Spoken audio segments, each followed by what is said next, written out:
Frankie Shaw tells Sara Gilbert that SMILF was inspired by Roseanne. This interview was conducted at the end of April, several weeks before Roseanne was cancelled following a racist tweet by Roseanne Barr. In response, Sara Gilbert tweeted, "This is incredibly sad and difficult for all of us, as we've created a show that we believe in, are proud of, and that audiences love, one that is separate and apart from the opinions and words of one cast member." Frankie Shaw, Roseanne is and was so important to so many people, and I can say SMILF is directly inspired by growing up watching Roseanne and seeing people who felt like my family on television. I was like, oh, those people speak to each other like how my family speaks to each other, you know, with sarcasm.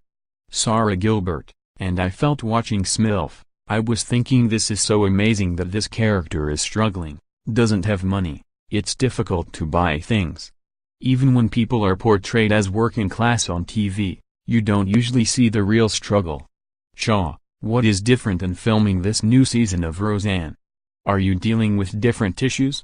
Related watched Darren Criss fan out over Mandy Moore's musical past. Mandy Moore and Darren Criss on challenges of stepping into leading roles. Gilbert, I never go in thinking these are the issues that we want to take on, but it is just a way to talk about things that we're experiencing right now through the lens of this family.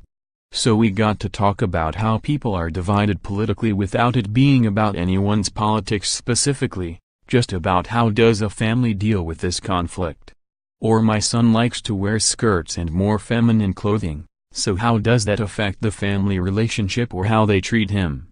I always think our writers do such a great job of doing things that are in current events without making it feel like we're doing an issue. And I thought you did the same thing honestly with sexual harassment issues between men and women, and power, and just a woman's place in the world. Was that the main reason you wanted to make this story? Shaw, yeah, there was sort of a layered approach while writing SMILF.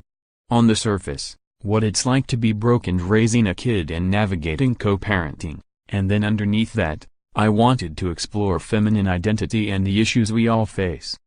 It wasn't like, oh, how do we directly make this a feminist show? It's really just like, what is life like for me and other women, who are harassed, who have been sexually abused, who have to deal with objectification or their own identity. Gilbert, how much of your life influences the show? Shaw, the way we like to talk about Bridget is she's a very exaggerated version of Frankie. We didn't call the show Frankie for a reason. When we're stuck in the writer's room, what is a true story we can tell here? It always comes back to a kernel of truth. So that's important to us, but because we want to talk about certain issues, we make Bridget the butt of the joke. So on one hand, she's very similar to me, and then also a huge departure and very exaggerated and a lot messier. But there are elements of myself from a long time ago when things were really difficult, when my son was younger, when I was struggling with an eating disorder and residual effects of trauma, that we put into this show very much deliberately. Gilbert, and she is very flawed and can be sort of self-centered and anti-hero in some ways. Do you feel like the ways that she's flawed are the same flaws that you either have or had back then? Shaw, yeah, when we're talking about her in the writer's room, we say Bridget can't be woke. She hasn't read the book